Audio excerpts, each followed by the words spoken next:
ติคาลตังหิตายาสุขายายาวานิปานายาสังวตันตุโนต่อไปโยงเข้าบาทหนึ่งปลามห้องลับสา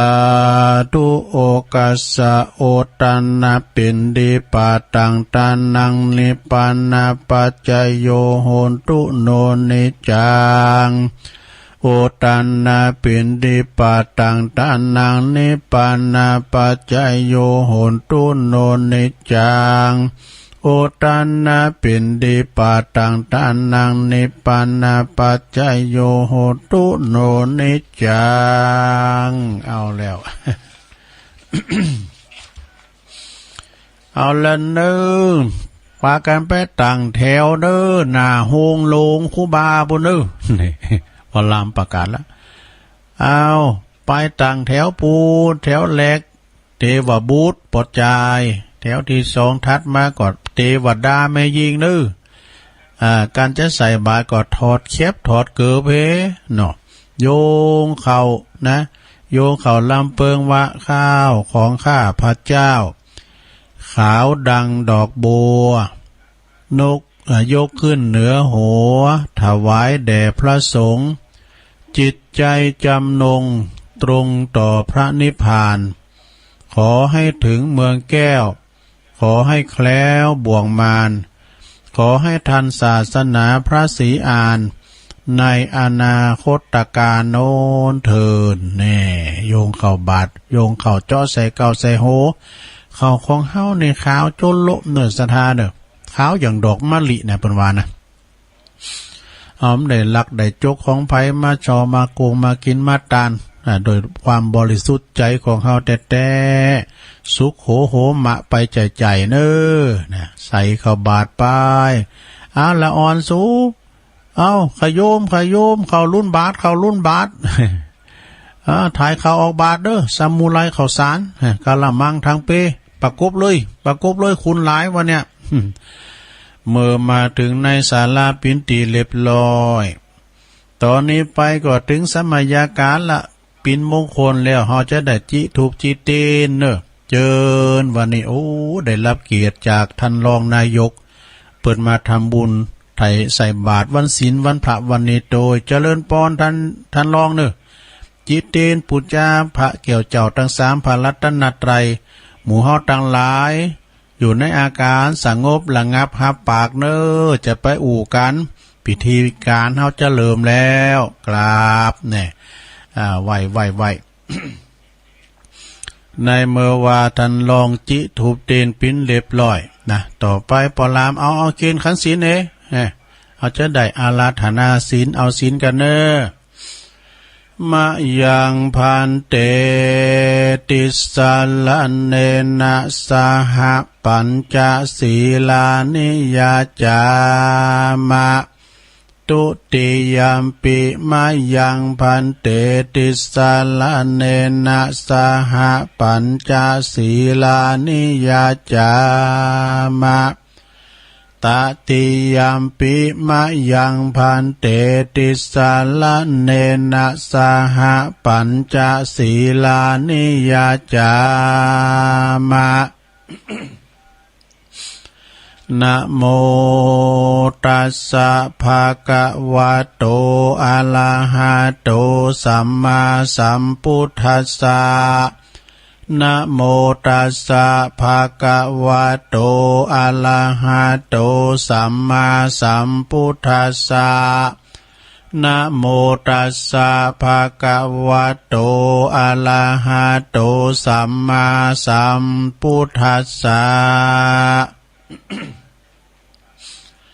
พุทธังสรณังกัจฉามิธัมมังสรณังกัจฉามิสังฆังสรณังกัจฉามิตุติยัมปิพุทธังสรณังกัจฉามิ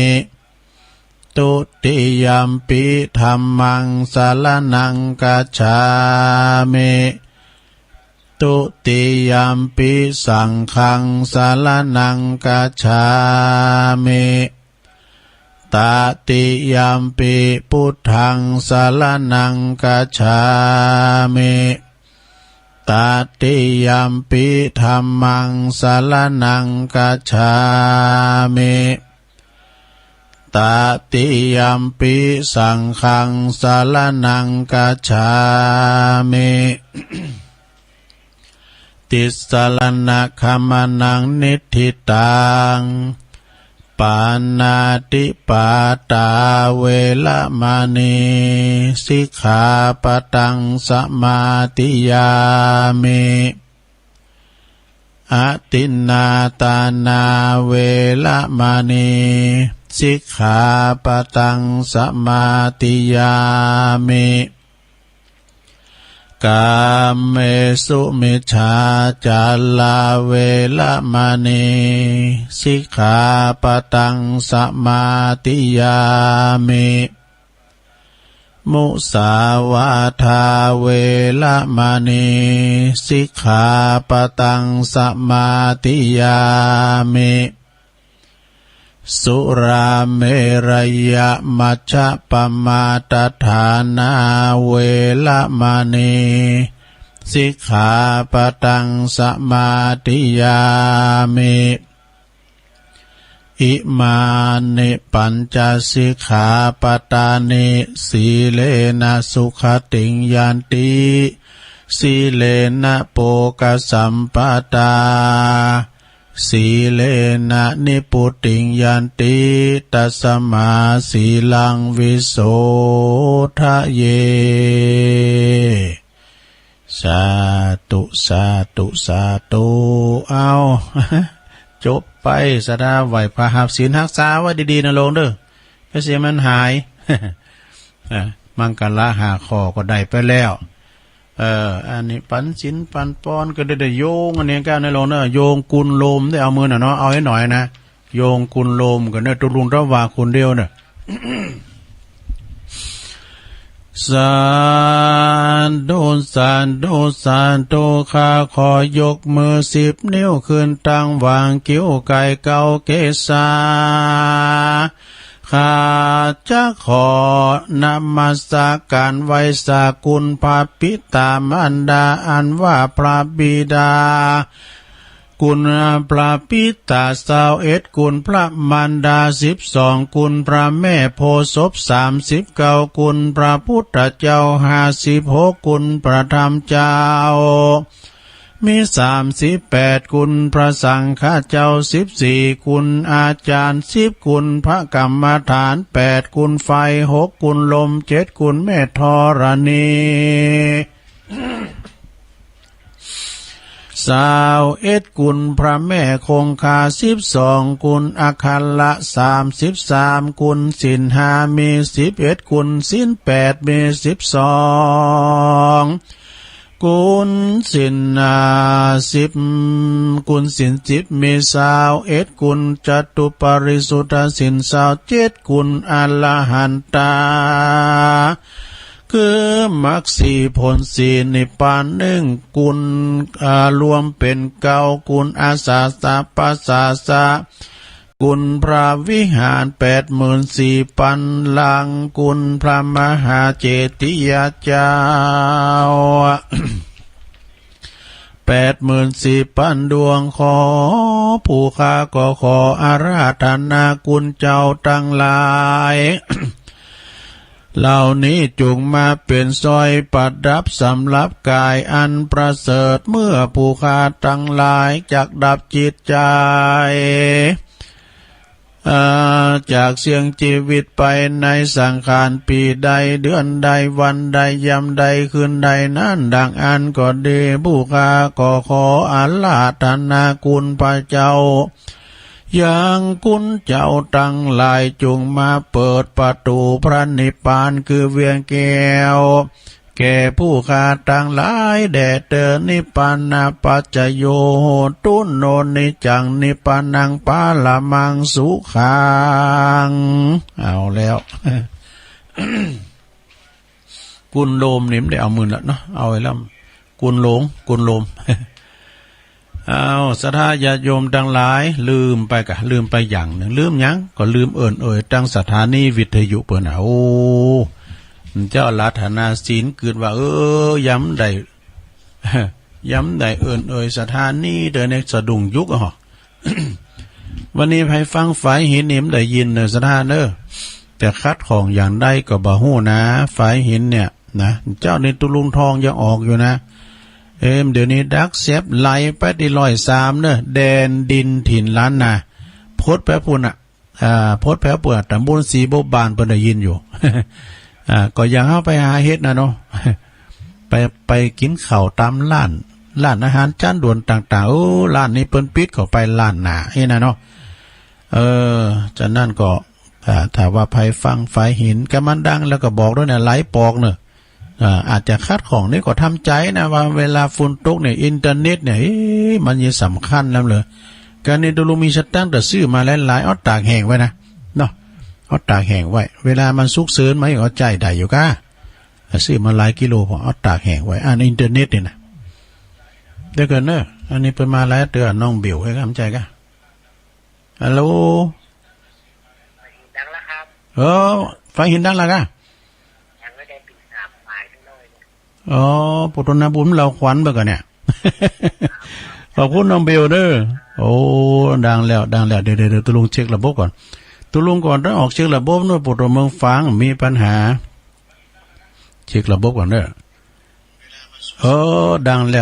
วขอบคุณอาจารย์พระครูเนอะอาจารย์วิสุวัฒน์อันนี้เมืองฝางดังละเช็คระบบละนะเมืองฝางก็ดังแล้วก็ไฟหินก็ดังฟังกันนะโยมเนอะโธสถานีเปิ้นก่อนสถาญาติโยมสถานีวิทยุเปิดการศึกษาพระพุทธศาสนาและวัฒนธรรม FM 104.50 เมกะเฮิรตซ์วัดไฟหินเนอร์อำเภอเมืองจังหวัดเชียงใหม่โดยเมตตาบารมีธรรมอาจารย์ท่านพระครูสมุวิสุวัฒน์วรกิจโจนี่เปิ้นมันบัดดังเปิ้นก็แป้งจุนดังนะโอ้ยเปิ้นมีบุญคุณกดแต่ละเตอได้บุญเฮาต่างหลายขี่หูนำเลยน่ะเฮาฟังกันเนี่ยเนาะคุณเปิ้นเฝ้าสถานีเนี่ยนะสถาเปิ้นยังใจฮ้อนหรือเฮาเกิดกะวนกะวายอย่างตุลุงเคยคุมเคืองเนาะ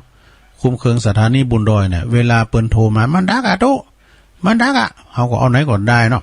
ปดเหือปูเหือแตกก็แหละนะก็เฮายังใจฮ้อนแล้วคุณฟังกันนี่น่ะ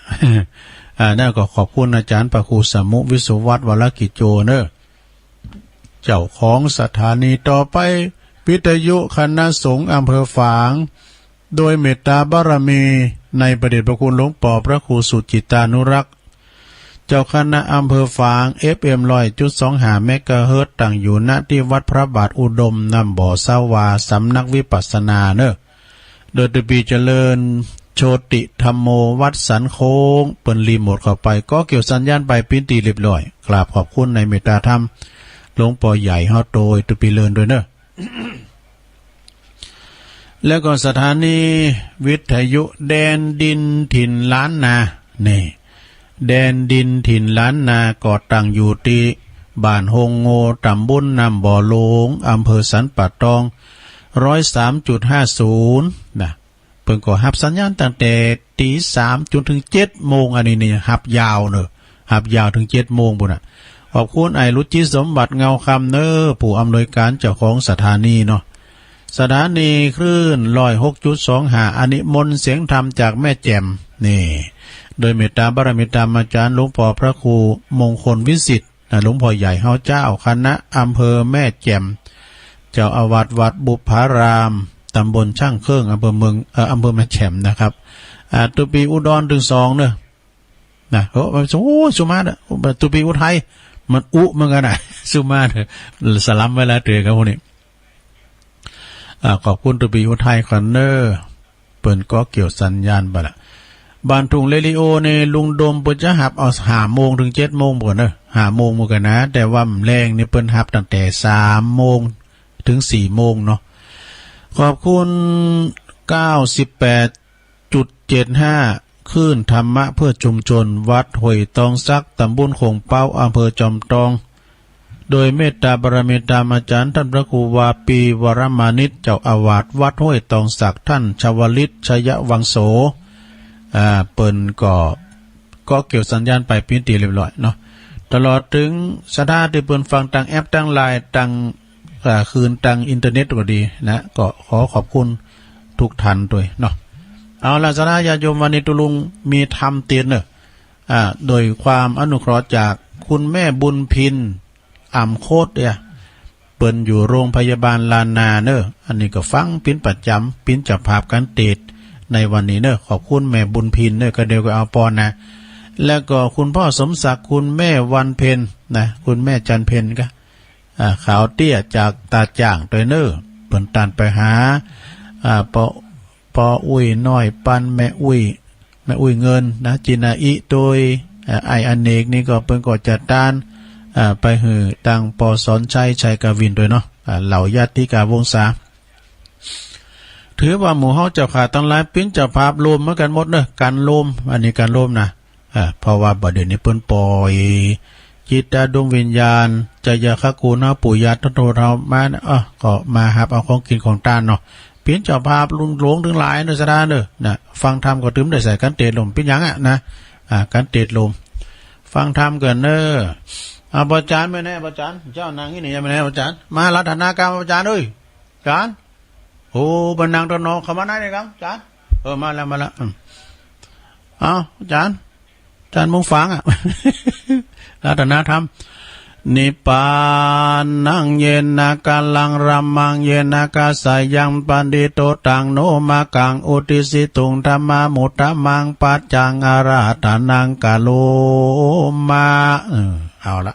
อาจารย์ตามสบายเนอะไปเมื่อไหร่เถอะนางตามสบายเอาละเนื้อสถานเนาะแต่ติดมกปอให้พอดีนะนี่สงเนาะนะมาตาปิตุการทำบุญตันไปหือปอหือเมสำหรับผู้ที่ตายไปนะนะโมตัสสะภะคะวะโตอะระหะโตสัมมาสัมพุทธัสสะมัตตาปิตุอุปาทานังกตัญญูกตเวทิตาติสาทโวดุลาสะปุริสะตังหลายตั้งหญิงใจน้อยใหญ่ผู้มักไฟตั้งดีตามประเพณีแต่ก่อนบ่เฮยย่อนตำลายบาทนี้ไม่มีศรัทธาหมู่เฮาเจ้าข้าทั้งหลายพร้อมโดยลูกหลานตันเต้ายิ่งใจตั้งใส่ตั้งวงสายลายมวลหมู่อันเข้ามาสู่สถานกะทำบุญทานพร่ำพร้อมรับสินน้อมฟังธรรมนิสงส์นำขึ้นสู่หือผู้ข้ามวลหมู่ยิ่งใจจักอุติสบุญหมายไปหายังเหล่าญาติกาอันจุติตายพรากนาขอบุญแก่การนี้จงนำไปสู่ยังที่อยู่เจยบานได้อยู่เจยบานขอบุญตานันพาเสดบรรณานี้จงนำไปเกิดที่ดีแด่เตอพระกาวาอันว่าพระพุทธเจ้าสอนคนหนุ่มเทายิ่งใจได้จำหมายขวาดรู้ถึงเผ่าผู้มีกุลหือเกื้อนหนุนเผื่อแผ่ยังกุลพ่อแม่สองขาว่าปิตามารดาว่ามาตาปิตุอุปัฏฐานังดังในไขเก้าจี้ขียาว่าผู้ใดนั้นนาหนุ่มเท่าใดปฏิบัติเจ้าปิตาตังมารดาแม่ไทยตั้นนาว่าใดสุขีนับว่าเป็นกองดีเลิศเลี้ยวปาหือกากาดแก้วต่างผ่านจักใดเจยบานชาตินี้และก่อชาตินาและนาเหตุดังอ่านลูกเต่าเหล่าลานเลนต่างหลายม้วนหมู่กวนใดพรำรู้จูอุดโนน เถิงยังบุญกุลพ่อแม่อันเมหลายแหล่นำนาผัวเป็นปุตตาน้อยใหญ่น้อยกวนกึดล่ำถอยตามตางกึดถึงปางเมื่อก่อนเรายังเป็นเด็กอ่อนเด็กขา2 ปีตามันดาพ่อแม่ปีเมตตาแผ่คุณนาเลี้ยงเรามาจนใหญ่ควรเก็บใส่ในใจล่ำปึงไปคำเจ้าอย่าบาปเศร้าอาตามบ่ฟังกรรมพ่อแม่อ่านสอนแก่ตนตัวมักปาโลโคตกาจาแจ้งด่างอนงาน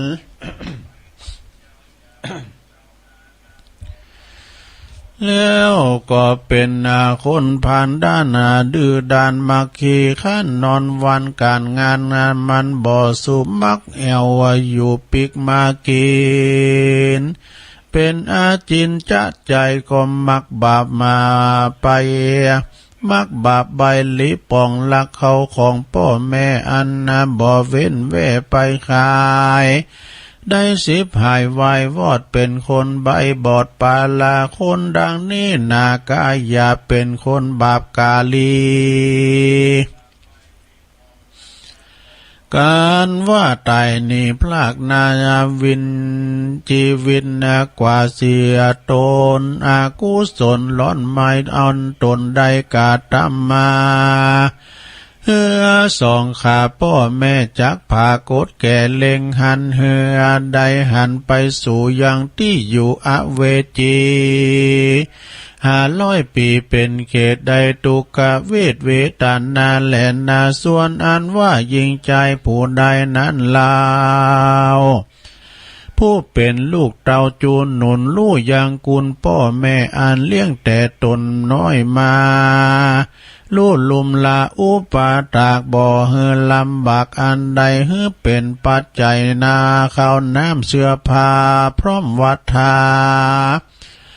บ่ปานลากลายหยาบกูว่าเป็นบาปต่อจนกันว่าพ่อแม่ตนนั้นเรายังมืดเศร้าปานลาเฮือมีศรัทธาผ่องแผ้วอย่างเชื่ออย่างคุณแก้วทั้ง3 ประการก็ไข่ขานเก่าอูเฮือใดลูกขี่ยาจักจวนจะบ่ขาดจะจวนเขาอาวาสฟังธรรมรับสินจำ85ลู่ต่างบาปกาเป็นโทษลู่แจงโจทย์ต่างดีลู่เว้นหนีกรรมมาบาปอันกายหยาบทาลนพ่อแม่ตนนั้นโสดบ่รู้โทษมัวดำนาด้วยมาเฉลาทำกรรมท่านนี่ยังห่มหีด้วยตัณหาด้วยอวิชชาโมหะบ่มีอโลภะหุ้มห่อบ่ต่อเตตานอันเป็นสันดานแต่ไทยย้อนกิเลสใหญ่บางอำกวนไข่กำบอกกล่าวเฮือลู่ข่าวกองดีพ่อแม่มีพยาละอวิชชามวลหมู่ยกตนขึ้นสู่กรรมฐานสมถะวิปัสสนาญาณวิเศษกิเลสหายหนีเป็นกองดีพระเสริฐป่าเกิดสวัสดีเป็นมงคลดังพระสเป็นมงคลพ่อแม่ของตนได้เข้าวัดเข้าว่าอาบน้ำฟังธรรมทำบุญกุศลใส่บาตรญาติน้ำไม้ตาลก็ถือว่าเป็นลูกเป็นหลานอันลาปลาลูกกตัญญูกตเวทิตากูล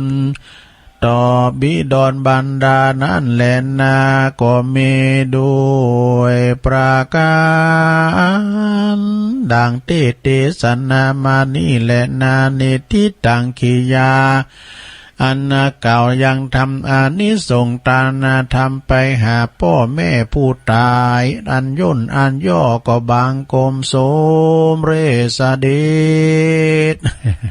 อันนี้แบบโยนยอนุสดาเนตัดเอาหารหน่อยนี่หน่อยกะนะ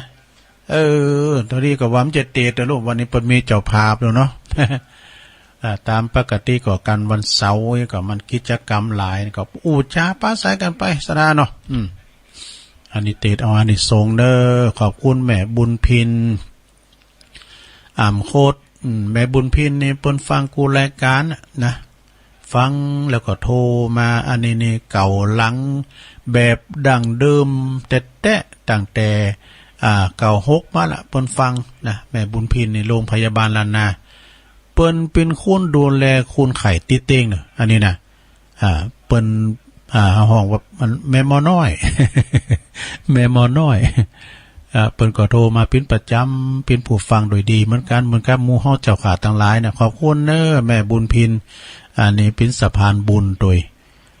แม่พ่อสมศักดิ์แม่เพนขาวเตี้ยอันนี้นี่เจ้าประจำแต่เปิ้นปวารณาโดยนะ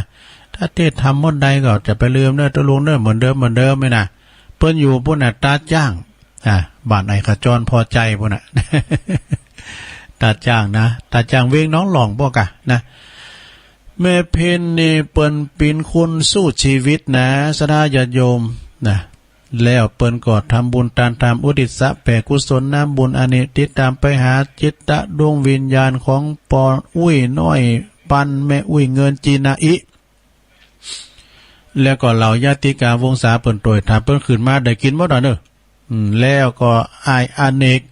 ชัยกวินนี่เป็นลูกของเปิ้นดอกนะเปิ้นกดดันไปหาพ่อสอนชัยกวินโดยเนาะที่ลงรับดับขันไปสาธุเน้อเอาละบึกก็เอาปอนเด้อเอาให้หน่อยเนาะเอาหยาดน้ำเลยแม่เพนหยาดน้ำเด้อเอาปอนนี่ก่อนเวลาหลายอยู่เนาะตุลุ่มก่อนเปิ้นก็เตธรรมแล้วเปิ้นก็ปานป้อนนี่เนาะยะถาวาลิวาหาปุลาปาลิปูเรนติสากะลังเอวะเมวะอิโตตินังเปตานังอุปกปติอิสิตังปฏิตังตุมหังคิปะเมวะสมิจตุสเปปูเรนตุสังกปาจันโทปนาลโสยะถามณีโจติลโสยะถาภวะสัพพิติโยวิวาจันตุสัพพะโลกวินาศตุมาเตภวัตวันตรายโยสุขีติคายุโกภวะอภิวาตานาสีลิสานิจังวุธาปัจจายโนจัตตาโลธรรมาวัฏันติอายุวันโนสุขังปะลังสาธุเอากันตึงลงตึงหลายนะรับปอนกันแล้วก็ขอวันนี้ใจดีตลอดวันโชคดีตลอดวันแล้วก็มีความยิ้มแย้มแจ่มใสมีความสุขบ้านวันใจตลอดวันแน่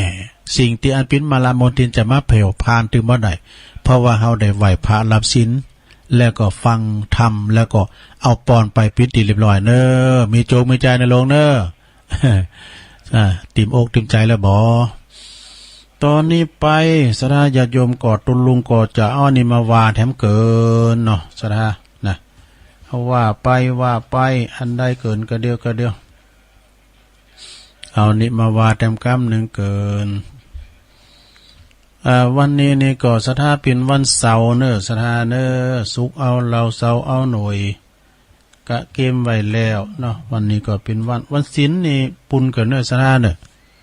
วันที่26ปุ่นกันนะวันศีลนะวันพระวันศีลเนี่ยวันที่26ปุ่นเกินวันนี้นี่ศรัทธาบ้านโดยหน่อยโดยการนำของปอหลงพัฒนศักยภาพปอหลงหลัดพร้อมโดยศรัทธาลูกบ้านเปิ้นจะมาพัฒนาตั้งโต๊ะตั้งเต้นศีลหน้านี่จะต้านแล้วนี่นะศีลหน้านี่จะต้านแล้วจะได้สัตหือมูเนอปัจจัยก่อนหลังว่ากลุ่มกะศาลาอยู่กะศาลาก็เปิ้นมาก่อมาก่ออันฟ้าศาลาศาลาว่าอันนี่ก่อฟ้า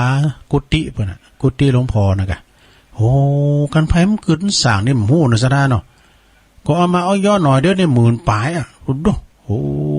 กันไผมันขึ้นสร้างนี่มันฮู้เนี่ยวัสดุอุปกรณ์แปลงนะซะนะเปิ้นจะมีรถดอกบ้านประตูหน้าต่างปิ้นเงินปิ้นทองทั้งนั้นซะดาญาติโยมเอ้ยอันใดก็ปูดก็แปลงบดินกี่ก่อมบดินกี่นี่ก็ก่อนละ2 บาทครึ่งนะโอ้หามาพอพี่น้องที่เปิ้นมาก่อนั่นนะ2พ่อแม่อันนี้ช่วยกันทำมาหากินได้เด้อกูกรรมเมืองกรรมเปิ้นโฮงดินน่ะมดต้มปินได้หมดอย่าเปิ้นหลินโกนน่ะ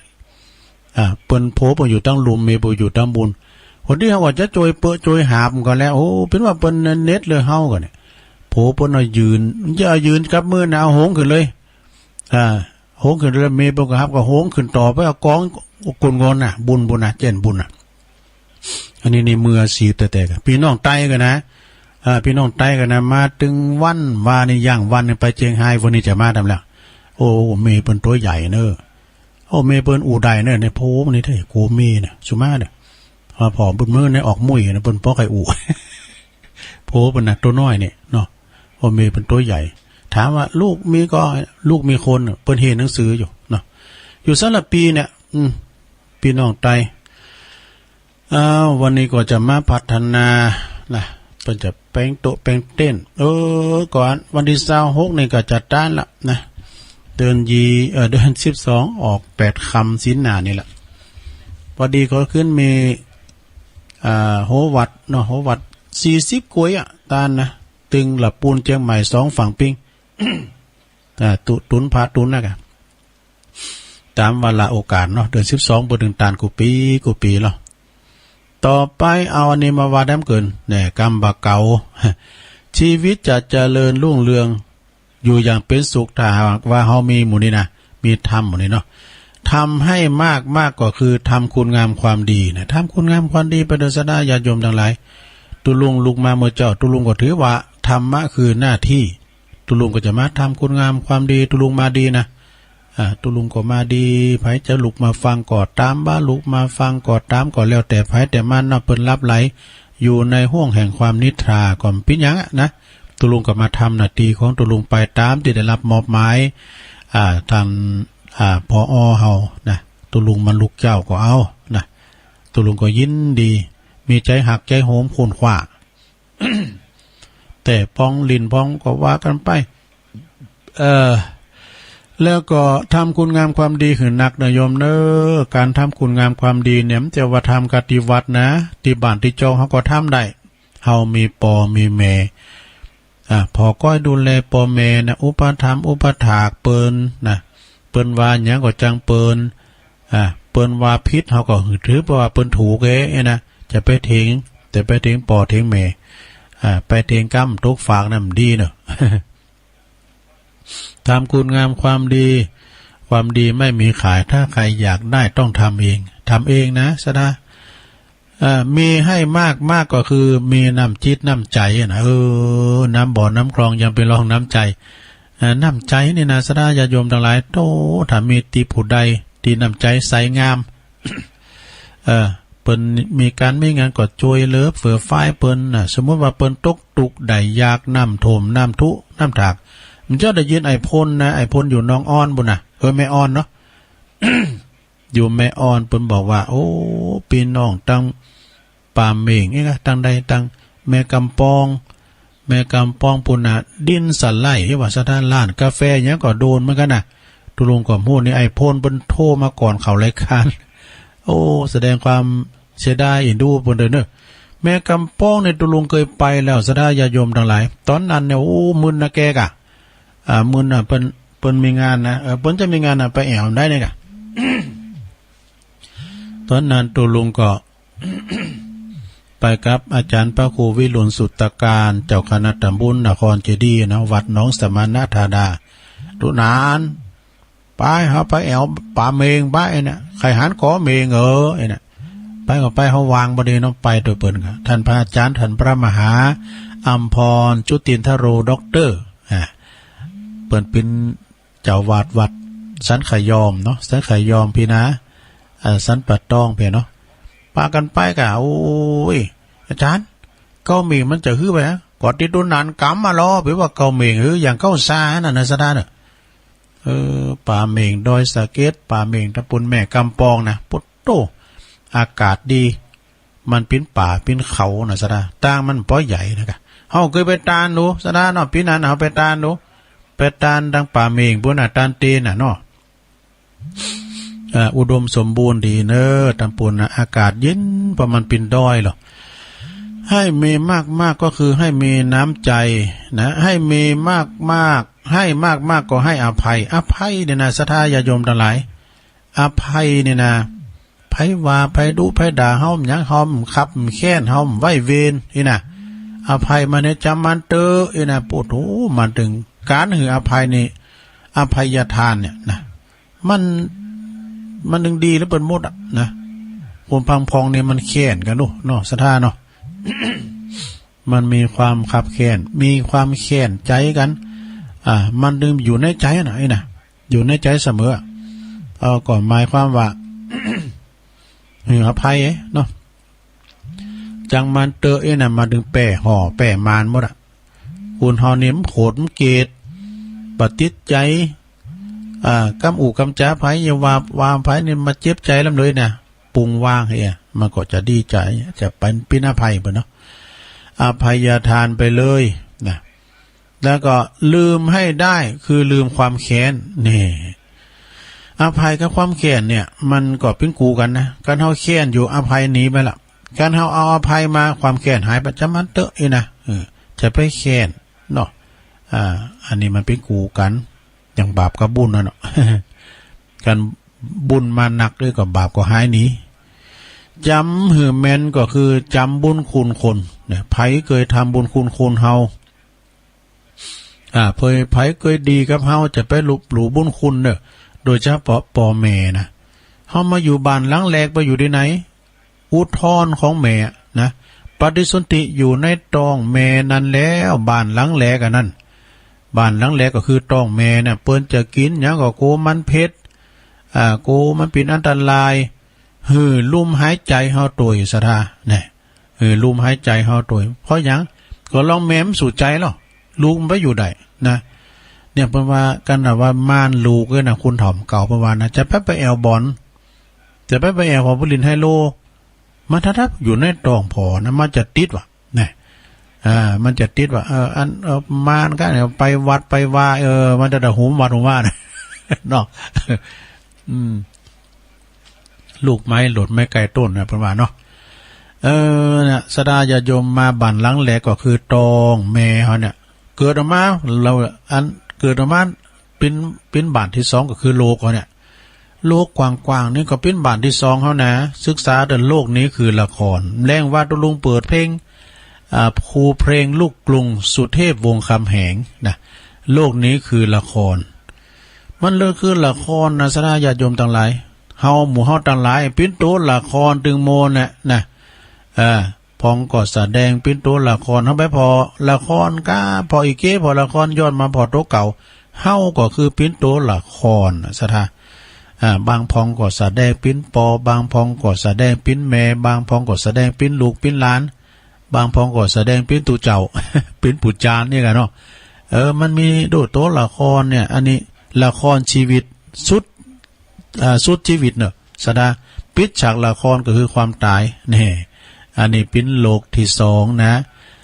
เฮาอยู่เป็นตัวละครบางพองก็เป็นพระเอกบางพองก็เป็นนางเอกบางพองก็เป็นผู้ร้ายตัวโกงดาวยี่ดาวยวนดาวกวนประมาทมันดาวกวนประสาทมีเยอะแยะมากมายวันคุณจะมีหลากหลายนะบางคุณก็หุ้มกินหุ้มต้านเนี่ยกะบางคุณก็หุ้มไปหันไปนี่สอบก็เหมือนกันพองก็สอบไปตังเคิงเสงพองก็สอบไปตังสองพระสองเจ้าพระรุ่นใดเปิ้นหู้หมดนะอันนี้ก็แล้วก็พองก็สอบไปตังวาดไปตังเขนไปตังไปตังแป้งดอกแป้งโดงนะมันคูณเท่านี้มันเหมือนกันเนาะนาจิตตังนะ แล้วก็โลกนี่คือละครปิดฉากละครก็คือความตาย ความตายแล้วไปโลกที่สามไปไหนโลกในหล่อง ต้องก็คือในหล่องในโลกนั่นแหละนะในโรงเย็นนี่โรงเย็นก็คือเฮาได้นอนเหมือนกันหมดนะโรงเย็นหรือวันในหล่องในโรงกว้างศอกยาววานนะคือนะความตายเนี่ยมีเหมือนกันหมดตายดีตายให้ตายจ้าตายโวยก็แล้วแต่เอามาถามปอปิงนะปอปิงนี่เปิ้นเป็นมรรคนายกเป็นวิยาวัจกรวัดพระธาตุดอยน้อยปีแล้วนี่เปิ้นนอนวัดปีนี้ก็นอนนะปีแล้วนี่ปอคำอุ้ยคำอายุ90ปลาย อุ้ยคำนะเปิ้นก็มานอนตัวกันกูปีปอเป่งเปิ้นก็ถามเปิ้นเนาะว่าเป่งง้อมหากู้กะก็เหมือนว่าจะนอนข้างๆเนี่ยนะปีแล้วยังนอนด้วยกันอยู่ในอะไรเปิ้นว่านะปีนี้เปิ้นก็ไปแล้วปังเธอนะซะนะเนาะเอาไปวัดตามกูเตอเนี่ยสาแล้วนี่มันนั่งเต็ดหันแต่เดินมันมีไหนไปให้แล้วมันก็สะได้นะสัจธรรมนะสัจธรรมมีเกิดแก่เจ็บแล้วก็ตายได้เนาะคุณฮอนเนี่ยถ้าถือจี้หลังยังยืนบ่ได้นะมันดึงชีวิตเป็นของน้อยถูกชราคุกคามตลอดเวลามรณะภัยเนี่ยมันจะมาต่อยประตูเฮาแล้วนะฉะนั้นก็จะไปชิงดีชิงเด่นกันจะไปขู่เขียนกันหรือว่าจะไปพยาบาทป้องไล่กันคุณฮอมันถึง100 ปีสักคุณนะเหมือนกับลุ่มหายแท้จากกันไปเนาะมันเป็นยี่หรอสัจธรรมแห่งชีวิตนะต้องที่3ก็คือกองฟอนเนี่ยกองฟอนนี่มันก่อนเดี๋ยวนี้มันเคยมีไปแล้วกองฟอนนะคือมันมีอย่างไปมันเป็นเมนมันเป็นเมนเปิ้นบอกว่าเกิดบุญกองดินนี่กินบุญกองอาหารทำงานบุญกองดินเดินบุญกองทรายเนี่ยตายบุญกองฟอนนอนบุญกองไฟสุดท้ายเหลือแต่กองขี้เตา เอาไปไม่ได้สักอย่างนะเอาไปได้ก็ได้แต่กองบุญต่ออันแน่กองบุญน่ะทำดีไปเตอศรัทธาญาโยมนะทำคุณงามความดีไว้หลายๆหือมีน้ำจิตน้ำใจหือมีอภัยแล้วก็ลบล้างความแค้นไปลืมบุญคุณคนนะแล้วก็ถือหือทนคือสัจจะเนี่ยสัจจะคือความจริงใจสัจจะนี่นะในไม่หันปินน้ำปินถ้ำนะเนาะละหือมดก็คือละทำความผิดเนี่ยละทำผิดยึดหือติดก็คือยึดความกตัญญูเนี่ยเดินแห่งความกตัญญูเนอศรัทธากินตานไปหือปอหือเมตานโกข่าวโกนน้ำนะตานโกข่าวโกนน้ำคันข่าวคันน้ำเนี่ยนะเปิ้นจะมากินเปิ้นมาอยู่มาใจเปิ้นมาถ้ามือเดินออกคำแล้วเนี่ยเนาะ มาอยู่มาใจเขาจะต้านหาพองใจนะจะได้ไปลืมเนื้อความกตัญญูกตเวทิตาคุณต่อปอต่อแม่บิ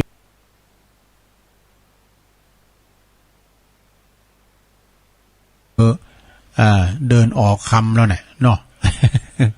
มาอยู่มาใจเขาจะต้านหาพองใจนะจะได้ไปลืมเนื้อความกตัญญูกตเวทิตาคุณต่อปอต่อแม่บิดอนมารดานะเล็กสำเตือนนะเปิ้นมาแปลงพระเจ้าจันงามแหละซะนะแปลงพระเจ้าจันงามนะแล้วก็เราเอาสังติมาตีแล้วมันมาพอกะโปโตงามแต่พระเจ้าตุนนี่เนาะถูกพยัญชนะลักษณะถูกโมดเนาะอันนี้เป็นพุทธศีลงามแต่ดอกโปโตกันแต่ในหูต่างแล้วนี่แต้มหยังสังติแต้มหยังมันปากบ่ได้ การมากันเนาะแต่กะแต่นี่ เนี่ยชราญาโยมกรรมติสินินตาเปิ้นเลยว่าโลกกระทำ8มันนึงมีกูกันโดนะมีมีลาภเสริมลาภมียศก็เสริมยศมีสรรเสริญก็มีนินทาแล้วก็มีสุขก็มีทุกข์อันนี้เป็นท่ามกูกับโลกนะจะไปลืมเด้อศรัทธาเนาะอันเนี้ยแต่ว่าแล้วชีวิตของเฮาจะเจริญรุ่งเรืองถ้าหากว่าเฮามีหมู่นี้นะเอาละอันนี้เอาให้ตีก่อนเนาะซะได้เนาะเอาให้ตีก่อนวันนี้นี่วันพุธก่อนเนาะวันพุธเนี่ยขอบคุณเด้อตังคุณแม่จันทิพย์ปิ้นจังซอดจังซอบ่ตบ่ซอโมนนะซอตุลุงทองเอาไม้หน่อยเนาะวันซอศีลซอธรรมนี่กะแล้วเฮาก้อยผาฐานาเอาส่วนกุศล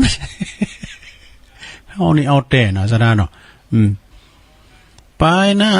กุศลส่วนบุญขวดตานที่พี่น้องวงวานป้ากันได้กึดขอฮือได้ปืดเอาไปเกิดสวรรค์ถึงเนรพันก็ที่ห้องจานฟ้า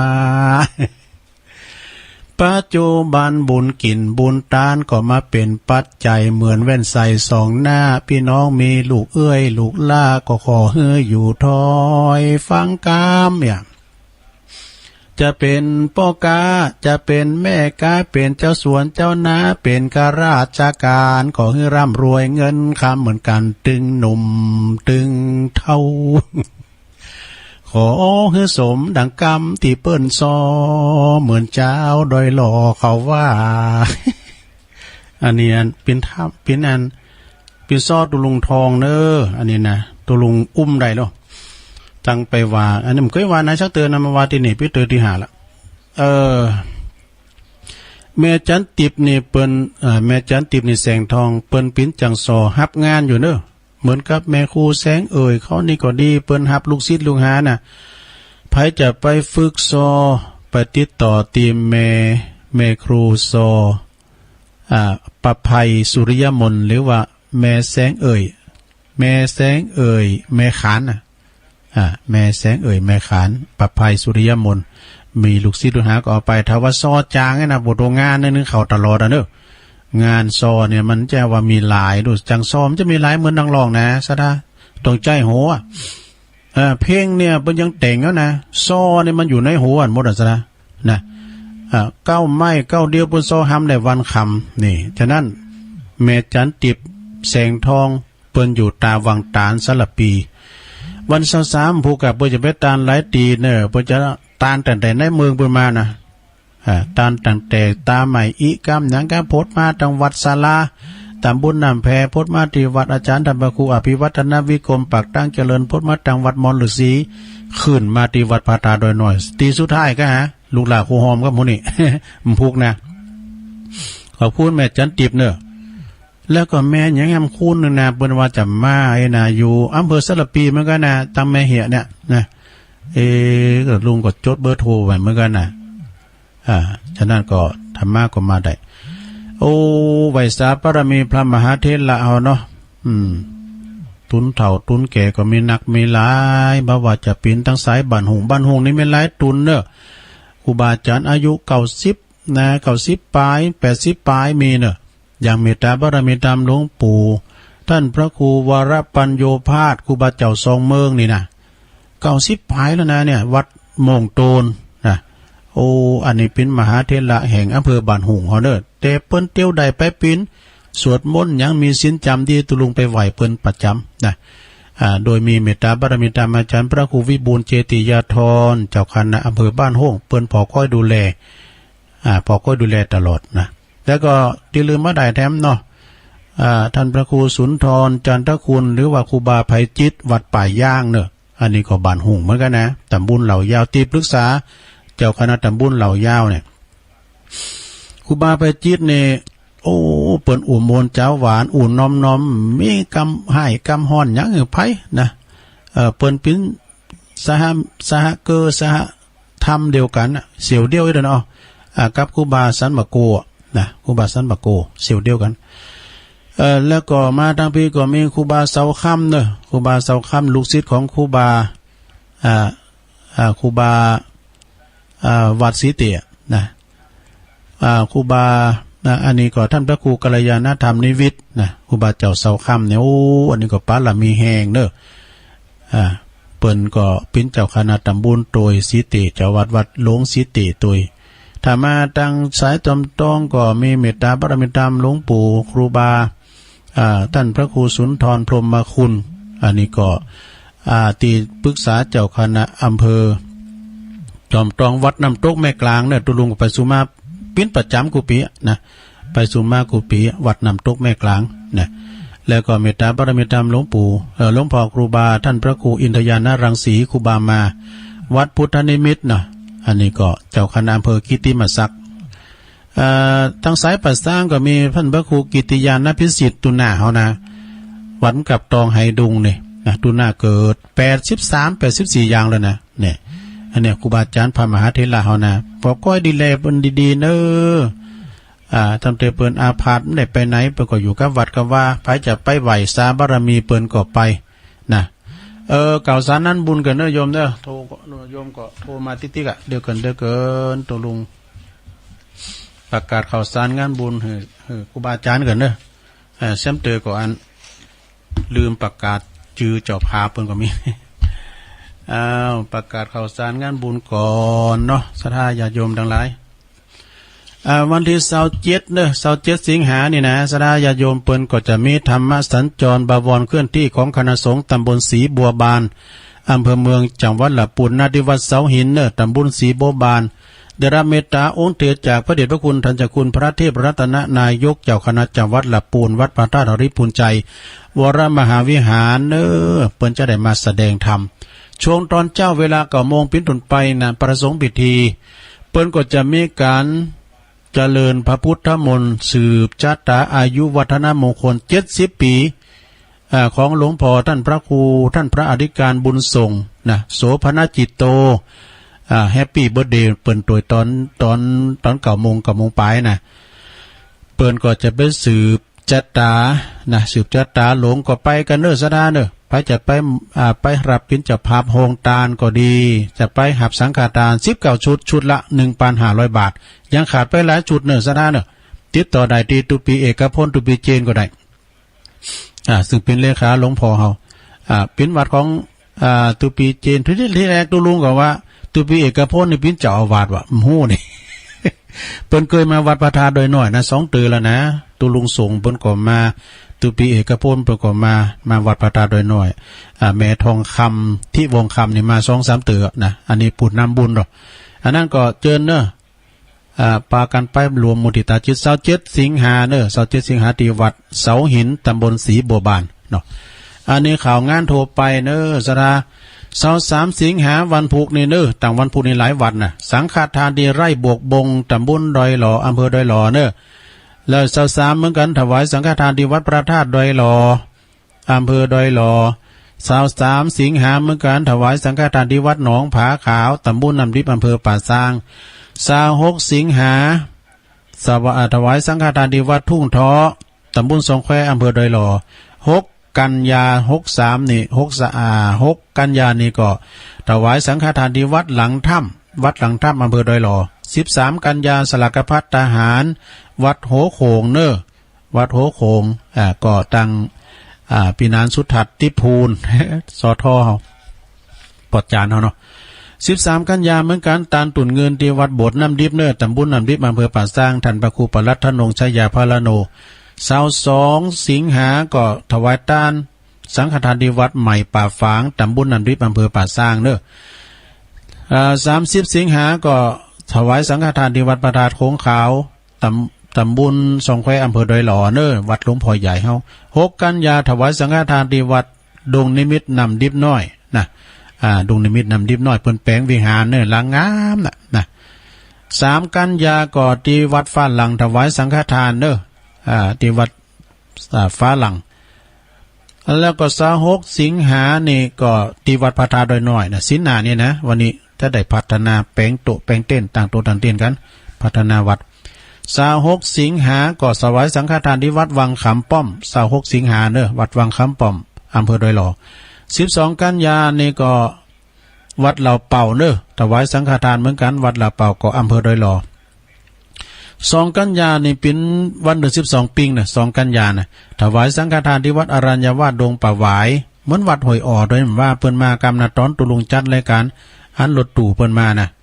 หันใบในมูลตะเพิ่นเอาไว้ของไผหมดน่ะ2 กันยาเหมือนกันในวัดดอนชื่นถวายสังฆทานอำเภอดอยหล่อเฮาเนี่ยแล้วก็29 กันยาก็ที่วัดป่าอัมพวันถวายสังฆทานเหมือนกันอำเภอดอยหล่อวัดป่าอัมพวันอำเภอดอยหล่อ2 กันยาก็สังฆทานที่วัดกู่แก้วนาคราชตำบลน้ำดิบ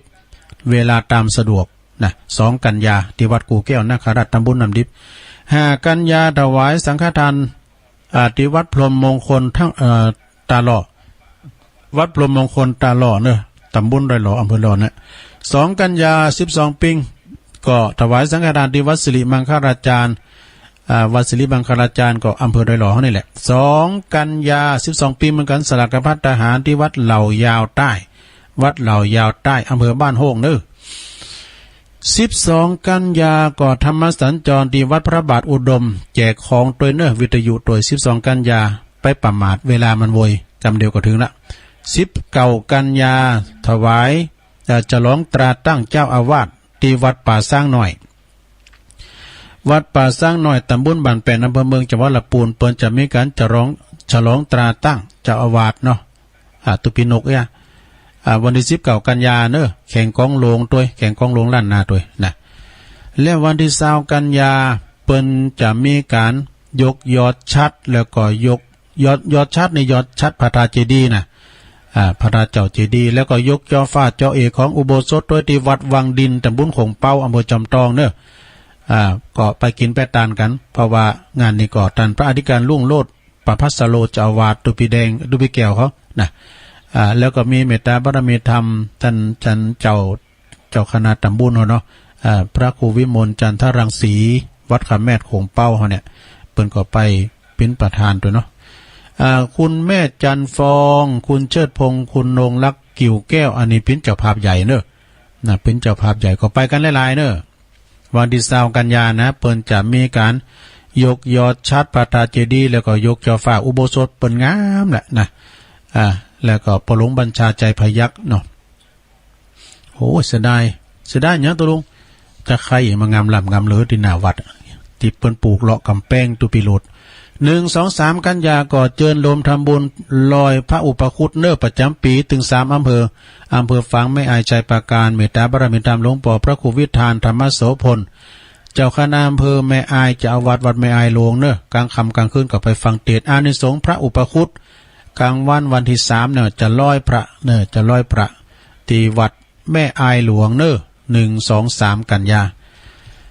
อันนี้งานกฐิน17 ตุลาก็63 17 ตุลางานบุญกฐินที่วัดพุทธศรีคีรีนะตุลุงไปนอนกุฏิอาจารย์วรรณชัยชยานันโทเปิ้นแปลง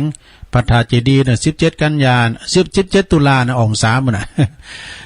เพราะว่ากันเอาไปปีแล้วนี่เปิ้นแจกอันกะหล่ำปีด้วยนะกะหล่ำปีไล่สันปิดนะพี่ในหัวข่าวว่าเพิ่นแจกฝักหมุนเนี่ยจะคือแต้มพุ่นน่ะ22 ตุลาก็กฐินวัดหนองผาขาว22 ตุลาเนอะ24 ตุลาก็กฐินที่วัดพระธาตุดอยน้อยวัดที่ตุลุงอยู่น่ะ24 ตุลาเนอะ25 ตุลาก็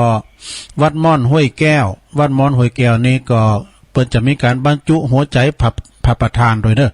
ที่วัดม่อนห้วยแก้วอาจารย์สมหวัง10 ตุลาก็กฐินที่วัดช้างคำตำบลมะกอกอำเภอป่าสร้างเนอะ10 ตุลาที่วัดจางกำขอเชิญโลมทำบุญทอด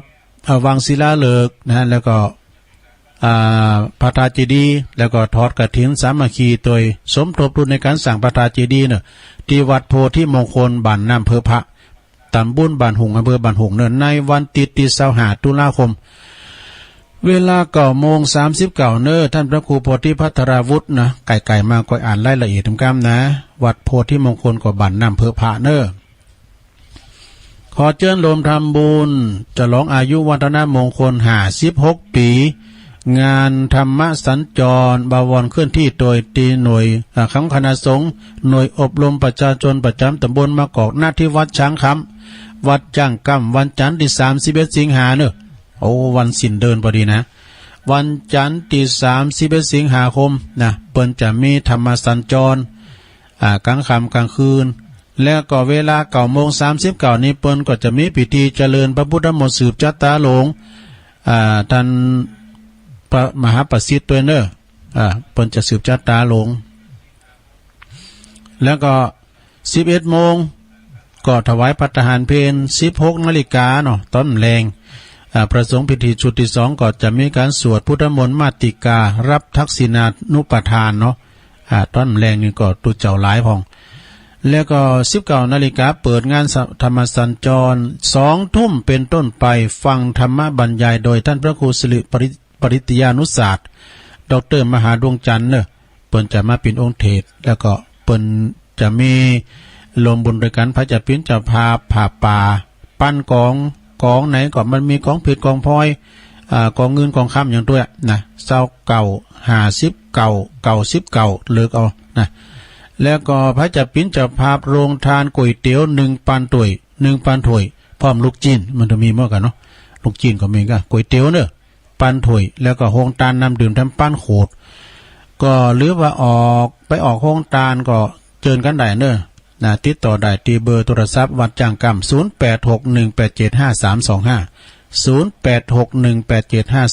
0861875325เนอะอ้าวแล้วก็มีแล้วกันเนี่ยถ้าว่าโต๊ะข้างอันใดก็สุมาอภัยเนอะสถานเนอะว่าไปตามนั่นนะสำเร็จก็อาจจะตกข้างอยู่จ้าขออภัยด้วยเนอะต่อไปนี่ก็จะเปิดสายกันเนาะโอ้เดี๋ยวลงเลยผ่านมาเวลาแรงเบิ้ลนี่มีเนี่ยวันเสาร์นะผู้ก็ฟังท่านพระครูวรธรรมนาถเนอะท่านพระครูวรธรรมนาถเปิ้นจะมาเทศธรรมนะท่านพระครูสมศักดิ์วัดหนองเหงเนาะเจริญปอนยายน้อยเนาะไม่น้อยอันที่โทรก่อนนั่นนะจะยายหน่อยเลยยายหน่อยทำตามกติกาแม่น่ะฮู้จักกับเบอร์โทรเจ้ายายก้อนกล่อมนะเจ้าแต่ว่าหมอหนักไปโรงพยาบาลเลยนั่งกินในโรงพยาบาลนะเจ้ายายหน่อยขอเดินไปกินเขาหนักเก้าอี้เลยฮักออกมาท้องคงกินหมอกพอดีกว่าถึงแมวดงระว่างท้องคงกินพักไม่เจ้าพักสองส่วนหนึ่งกินเข่าส่วนหนึ่งกินเข่ากินพักกินปลากินโคกหาหมูกินตรงเวลาของคงนั่นกาละใดเจ้าถ้ายายอยู่ไกลจักไปกาเขาของคงนั่นเจ้าว่าหอยนกเนื้อเจ้ากำยองวันละกำนะเจ้าวันนี้กำว่าอูนมนะเจ้าภาษาไทยแปลว่าคุยค่อยๆหรือว่าพูดค่อยๆนะเจ้าไว้จ้าเจริญปอนใหญ่น้อยกาดนัดเจริญปอนทำไว้สาครับโอ้ปอน้อยบุญปั่นมาแล้วครับผมฟังนักความรักจะเกิดเป็นว่าได้ฟังแต่ซอมถ้ามึงฟังจะซ้อก่อนติดต่อมาด้วยเซยกระท้อนลำก็กระท้อนลำกะลำครับเอาไปถวายหลวงพ่อใหญ่ด้วยเนาะครับผมแต่ว่าเป็นอาจารย์หลวงพ่อใหญ่ด้วยดีกะครับผมกลับไปศาลเลยเป็นกำลังใจตัวลุงอยู่นะโอ้ขอบคุณหลายๆเป็นจังซอยซ้อมจะซอหาซอถอยดูเป็นรองผมได้เนี่ยเจริญปอนครับผมตั้งได้ไว้สาครับน้องเบลครับน้องเบลนักร้องครับฟังแล้วตี3ปลายแล้วครับจะอยู่ละไว้ตั้งแต่ตี 1ละตี 1ปลายมันดับไปนักการตุลุงก็ฟังอยู่แต่นะเรียฟังเปิ้นสวดมนต์เปิ้นนั้นอยู่ตี2ก็มาตั้งแต่น้องมาตี3ปลายจ้าบ่กะมันได้ฟังเพลงไหนหรอแต่ว่าเครือข่ายตั้งงานวัดห้วยตองซักเนี่ยเปิ้นดังเพลงตั้งแต่ตี 2 กึ่งไปฟังตุลุงต่อที่ว่าตุลุงคือสิครับจ้าบ่กะ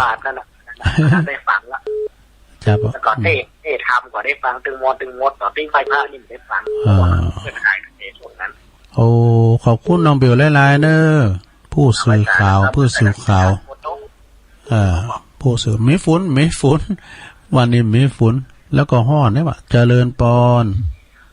เจริญนมัสการค่ะเจริญปอนเอาเลยจ้าจากดอยน้อยพัฒนาหนองหานสงทรายจ้า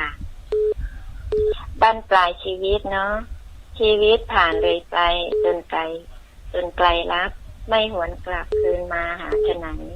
ทั้งแม่พ่อสิ้นชีวาพิราไรลูกในไส้หลีกลี้มีครอบครัวอีกแมวหมาเลี้ยงไว้ก็ลาจากเจ้ามาพลากจากไปใส่เสลือก็เหงาบ้างตามใบใจไม่กลัวเพราะว่าตัวยังมีเพื่อนไม่เลือนไกลบ้างส่งไลน์มาทักว่ารักอยู่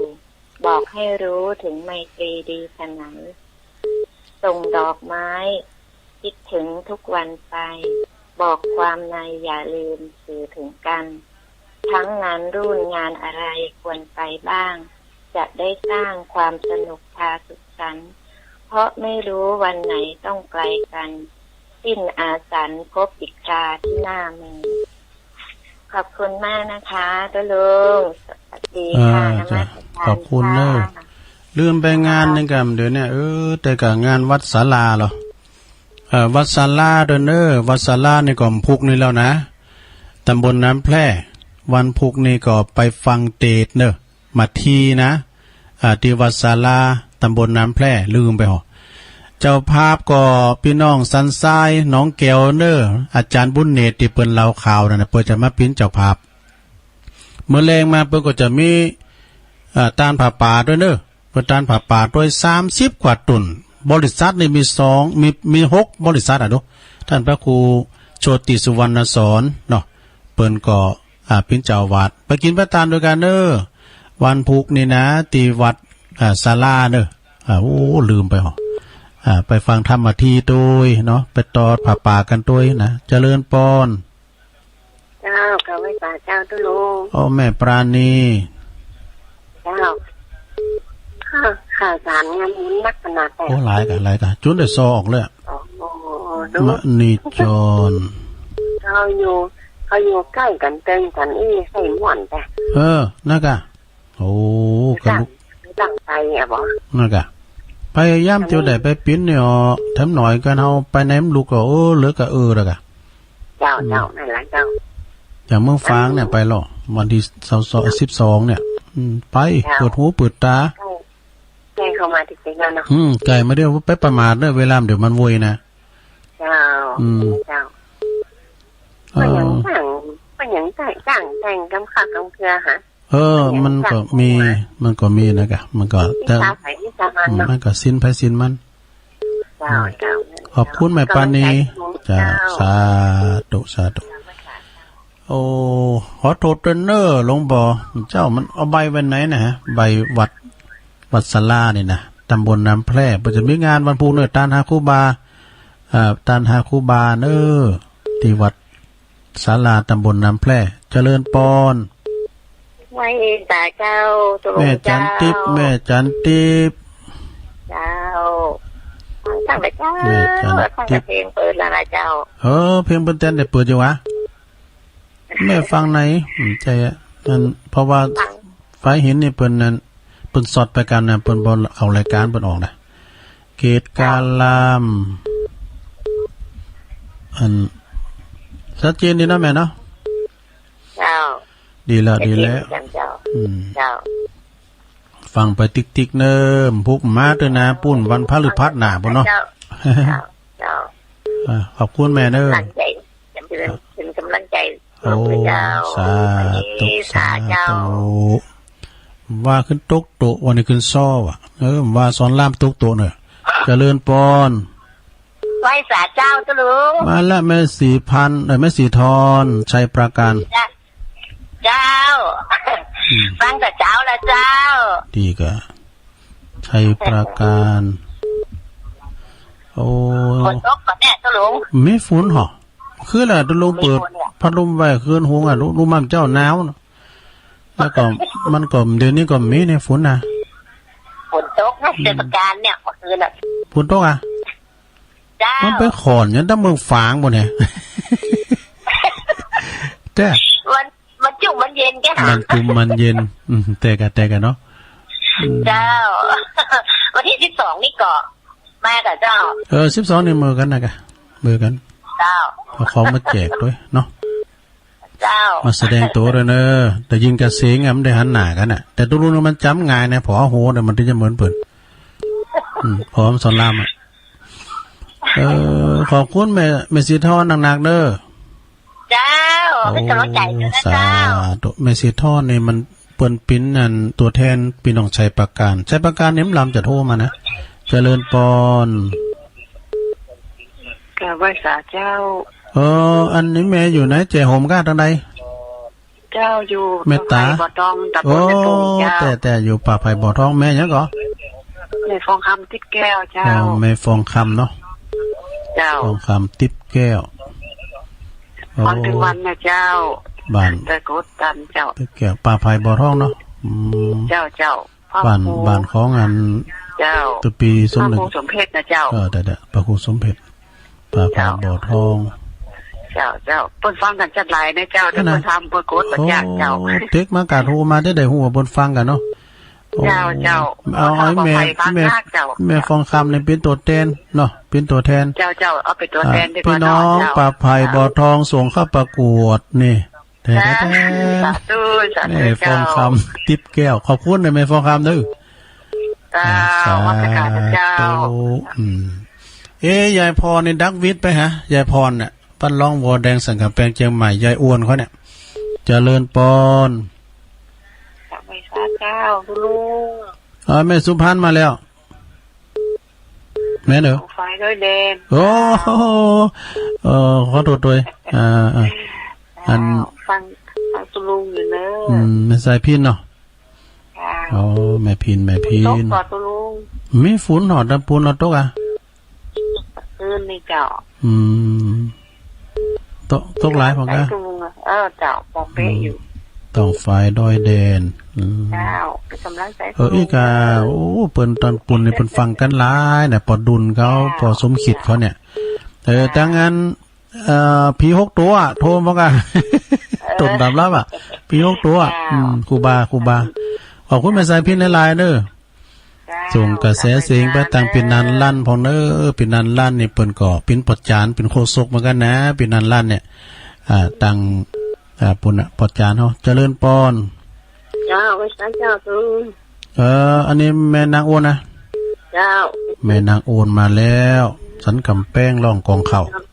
เจ้าฝนตกตลอดคืนเจ้าเฮ้ยตอนนี้อย่าว่ามันตกยันแซ่ๆขึ้นหัว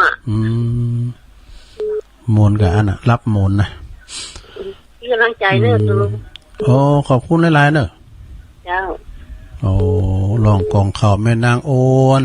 นี่ก็เปิ้นสอบกินต้านได้ไหนก็ไปเจริญปอนมาตรการครับผมอาจารย์นิพนธ์ดอยสะเก็ดมาแล้วอันนี้อะไรเนาะครับเนาะครับผมโลกเหล่านี้ยิ่งดูอดสูนักกิเลสชักพาหลงน่าสงสารเปรียบเหมือนลุงละครยกย้อนมานต่างส้มจานขันแข่งแสดงกัน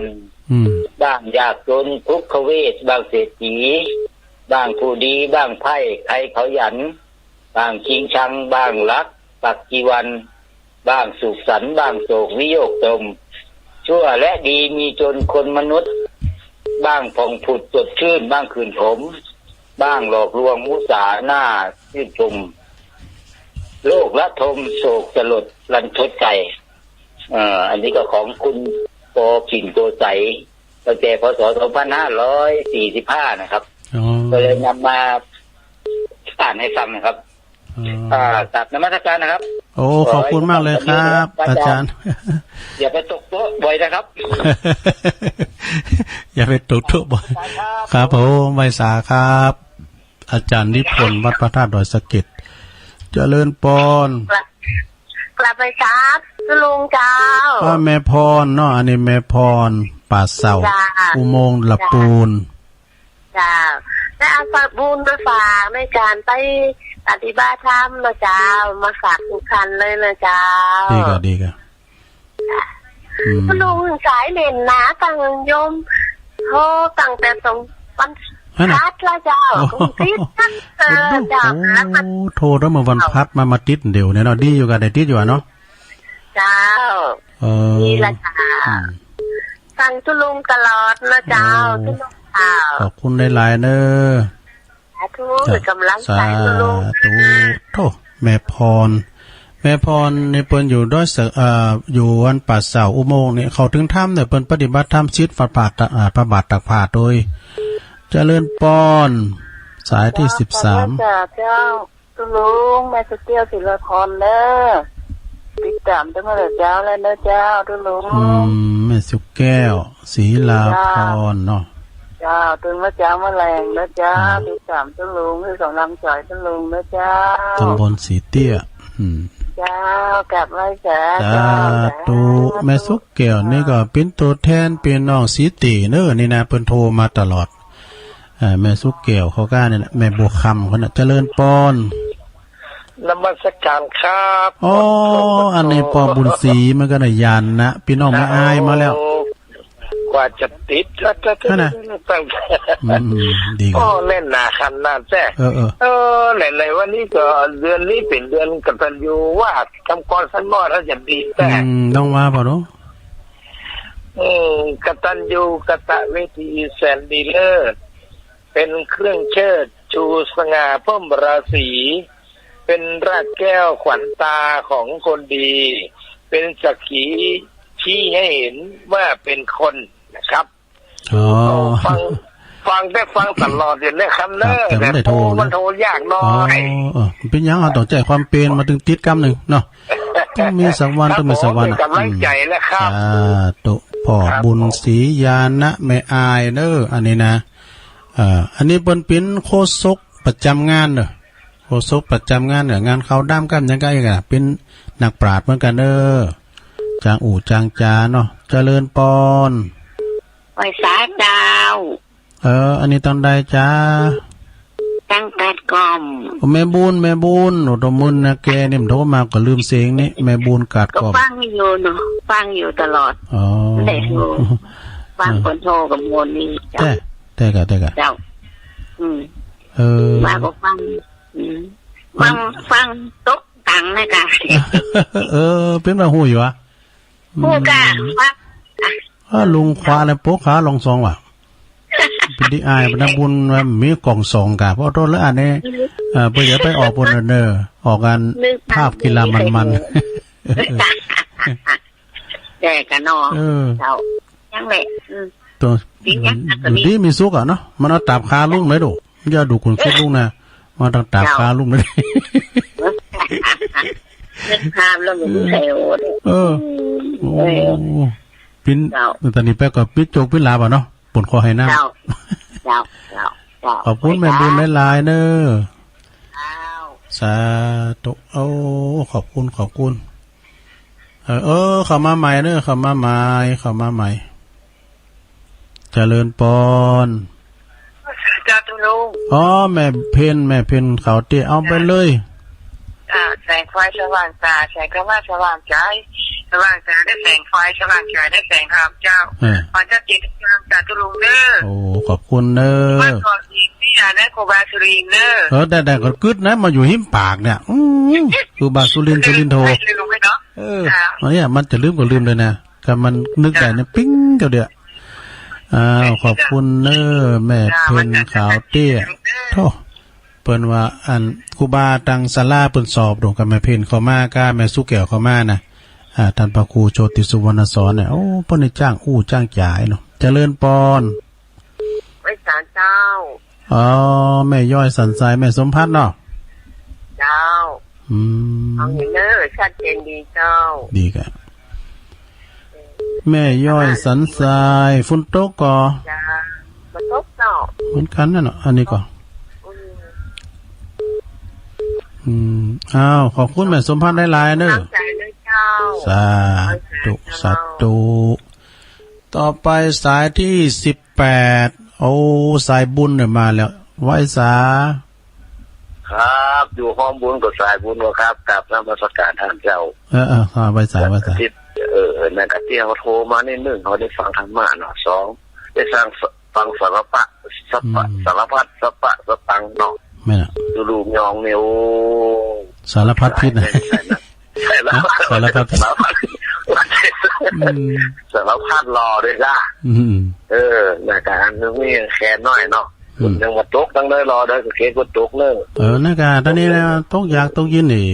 อย่างนั้นเป็นอย่างถ้ามันมากับความเลยน้อยก็ขัดใจมาอยู่ห้องบุญเลยเนอะเชิงหายอยู่ยังสถานต่างๆมันฟังอ่ะมันมีรถหลายรถหลายชาติเนาะ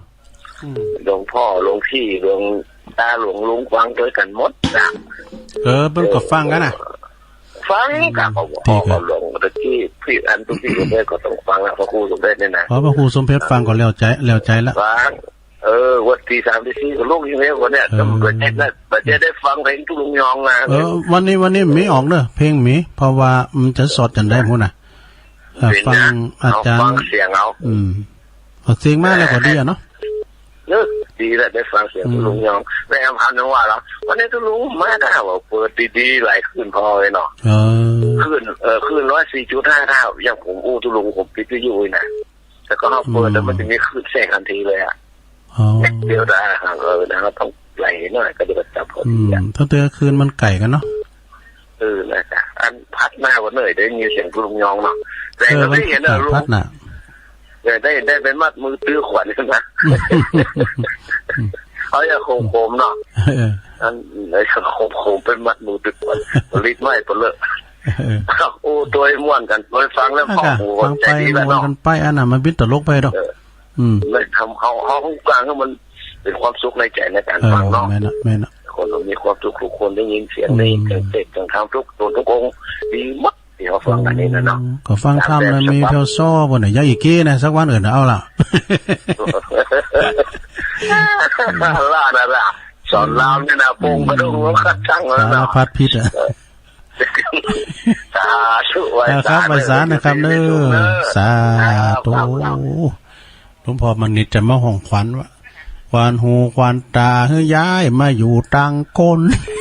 เจริญปอนราชการเจ้ามาแล้วแม่จันสมหลังกลับแม่สาวจะผมจันได้อย่างตัวลุงจกตังว่าแล้วถ้าตัวลุงลดน้ำหนักแค่สัก5 กิโลนี่นะนั่นก็73อ่ะดูโอ้ไข่เก๋ไปกันฮะถ้า65นี่นะโอ้ยสุดยอดเลยรอขนาดแม่น่ะเจ้าโรคภัยไข้เจ็บก็จะหายไปเป็น3-4-5อย่างปุ้นโอ้แต่กันเนาะคือมันขึ้นกันหมอบอกว่าเนี่ยว่าตุลุงในกลุ่มเสี่ยงนะน่ะเสียงเยอะเขาจะขี่รถนี่เนาะบ่ใจเสียงหวาดเสียวนะเสียงกับโรคนะกะเสียงกับโรคอ่ะแต่ก็ตุลุงออกกำลังเดินขึ้นดอยนะก็จะเบาไปแบบว่าก็ออกนี่กิโลเจ้าว่าก็ออกนะเดียวนะค่ะถึงวันผู้ย่อมอยู่ถ้าตุลุงลดไปสัก5 กิโลเนาะจะเบาไปอีก5 กิโลนี่นั้นนะขนาดเนอะตุลุงเจ้าแต่รู้แต่เจ้าน้ำหนักของไม่สมนะจะบ่ขึ้นเลยมี60ตลอดจังเดือนใดปีใดก็ต้องมีแต่เนี่ยหมอมาขึ้นเจ้าขึ้นถ้าเขากินข้าวหน้านี่นะโอ้ยตั้งข้างนี่มันจะขึ้นเลยหยุดเลยอ่ะไปอยู่มายี่อันนั้นมันก็กินข้าวล่ำไหมเนี่ยอันนี้ก็ตอนเจ้านี่ก็ได้ตอนเจ้าก็ได้กินข้าวตอนนั้นกันเพลนี่นะแต่ตอนแรงห้ามเลยเจ้ากินผลไม้อย่างเดียวน้ำหนักจะมาขึ้นเจ้าดีละโอ้ผลพิษอสมเนี่ยเป็นหูเนี่ยอยู่ใกล้หมอสวีเดิมท่านตำรวจโทแพทย์มั่นอุดมพาณิชย์เนี่ยเข้ามันสอนดีขนาดป้องกันเจ้าแม่น่ะเขาออกกำลังเลยแล้วมันยากจะออกกำลังจะไปลืมออกกำลังเจ้าต้องเปิดได้นะเจ้าขอบคุณเนอสาธุขอบคุณที่แนะนำเนอแม่จันสมเนี่ยเป็นอสมทนะอสมกันเนาะอสมเจริญปอนเกิดความหวังดีเปิ้นเจ้าแม่ลิมันอยู่นะเจ้าฟังอยู่เนาะห้วยโทษทางได้ยินเขาว่าโต๊ะเก้าอี้โต๊ะที่ไหนเขาเจ้ามาแล้วเหรอมากับโต๊ะนี่กับโต๊ะที่ต่างนี่กับโต๊ะเก้าอี้กับโต๊ะที่ต่างเนี่ย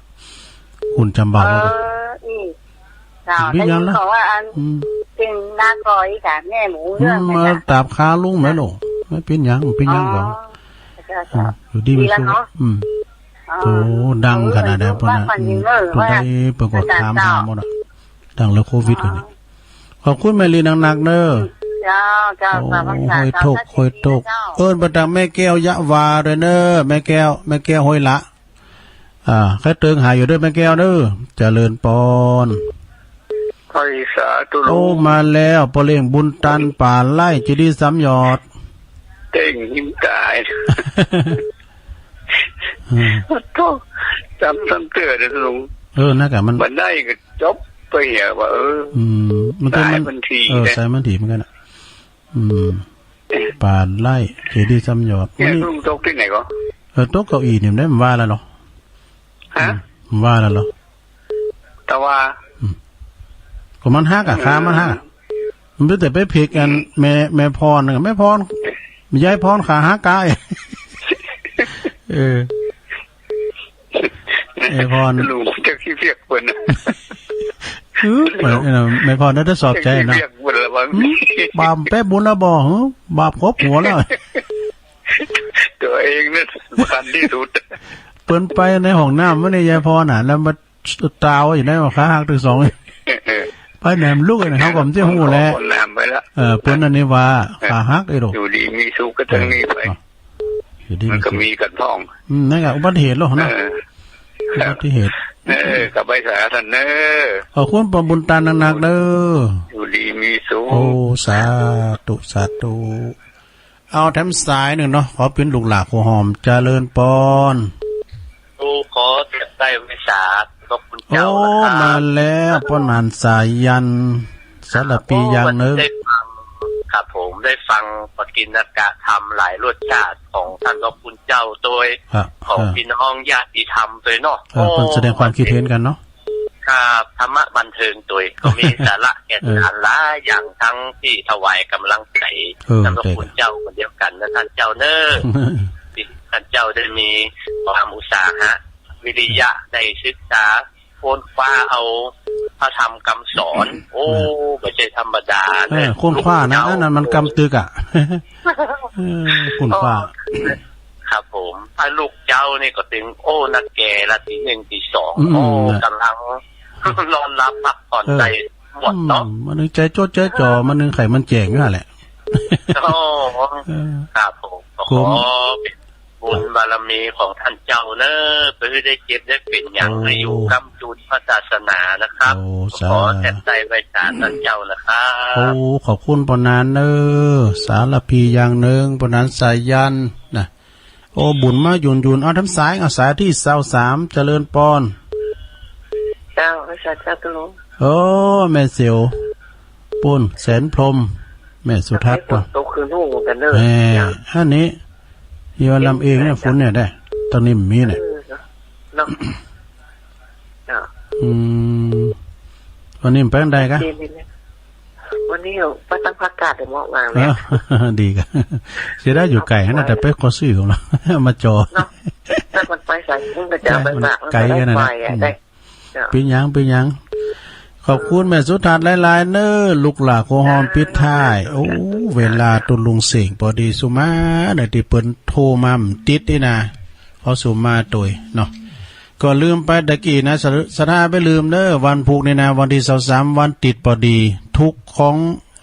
ทุกวันที่23ของเดินเนอะเปิ้นจะมีทำบุญอุทิศถวายทักษิณานุปทานให้กับครูบาอินตากตปุญโญอดีตเจ้าวัดศาลาตุอุ้ยเหมือนกันนะวัดศาลาตำบลน้ำแพร่วันพุธนี้ไปฟังธรรมมาทีมาที่จากแม่ริมนะเพื่อจะมาเตดเจ้าภาพนั้นก็คือสถาปีน้องสันไซน้องแก้วตุปีบุญเนตรเขาเพื่อจะมาวันพุธนะแล้วก็ตอนบ่ายเพื่อจะมีการนั้นตานผ่าป่าด้วย30กว่าต้นบริษัทนี่มี6บริษัทที่เพื่อจะมานะขอบคุณเจ้านี่ใบมันหายขอโทษด้วยหลวงพ่อตันหลวงพ่อพระครูโชติสุวรรณสอนเจ้าวาดต่อไปขอโทษสายแม่น้อยกัดนัดสายแหลกสายที่2ปอน้อยบุญปัน2หินฝางสายที่3ก่อนน้องเบี้ยวนักร้องสายที่4ก็ดอยน้อยพัฒนาตำบลหนองหานอำเภอสันทรายเอากลอนมาฝากนะสายที่5ก็แม่ปราณีมานิจรมแม่เมาขี้เหล็กฝางสายที่6ก็แม่จันทิพย์เกตการามใบสาฝากไปทางหลวงพ่อเทรนเนอร์เจ้าวัดเกตการามที่เคารพนับถือสายที่7ก็แม่ศรีธรชัยปราการสายที่8ก็แม่ฟองคำทิพย์แก้วบ้านป่าไผ่บ่อทองดอยสะเก็ดสายที่9ก็แม่สายปีนพี่น้องต้องไฟด้วยแดนสูงกระแสเสียงประดับปุนตอนนั้นเพิ่นก็ฟังกันหลายสายที่10ก็แม่นางอ้วนนะล่องกองข้าวสันกำแพงสายที่11ก็อาจารย์นิพนธ์วัดพระธาตุดอยสะเก็ดเอากลอนมาฝากสายที่12ก็แม่พรป่าเสาอุโมงค์ละปูนสายที่13ก็แม่สุแก้วศรีละพรตำบลศรีติสายที่14ก็ปอบุญศรียานะแม่อายพดมากรรม1ปุดโตเปิงก็เต็กอยากโคตรหาอยากนะสายที่15ก็แม่บุญกัดกล่อมแม่บุญกัดกล่อมก็ฟังกันอยู่สายที่16ก็แม่เพนขาวเตี้ยคนสู้ชีวิตจากตาจ่างน้องหลองสายที่17ก็แม่สมผัสแม่ย่อยสันทรายสายที่18ก็หลวงพ่อมณิษฐาวโรสำนักสงฆ์หอมบุญป่าไม้แดงดอยสะเก็ดสายที่19ก็แม่จันสมหลังกาดแม่สาวอสมแสดงความพินโหงแล้วก็ดูแลสุขภาพตุลุงด้วยนะสายที่20แม่ลิห้วยโทกใบ บ้านหงสายที่21ก็ปอเลี้ยงบุญตันป่าไร่จะได้ซ้ำยอดเนอสายที่22ก็ปนานสายยานสารพีอย่างหนึ่งสายสุดท้ายแม่สุดทัศน์แสนพรหมทุ่งปีแม่วางนะ23สายด้วยกันเนอขอบคุณกูเสงกูสายที่เปิ้นโทรกันมาวันนี้ตุลุงอุพิษอุทูยังได้ก็ขอสุมาอภัยกับเจ้าปีในน้องศรัทธาต่างหลายตัววันพฤหัสหน้าปะกันใหม่เด้อต่างนี้ไปผู้กอดตุลุงก็อยู่ในอาการในการฟังครูบาอาจารย์ตุลุงก็เป็นหนักฟังเหมือนกันนะเนาะก็ฉะนั้นก็วันนี้ก็ขอนำรายการจากลาศรัทธาไปก่อนเด้อขอให้อยู่ดีมีสุขอายุมั่นขวัญยืนมีโชคมีใจเหมือนกันกูก็กูคนเด้อจัตตารโอธรรมาวัฏันติอายุวันโนสุขังปาลา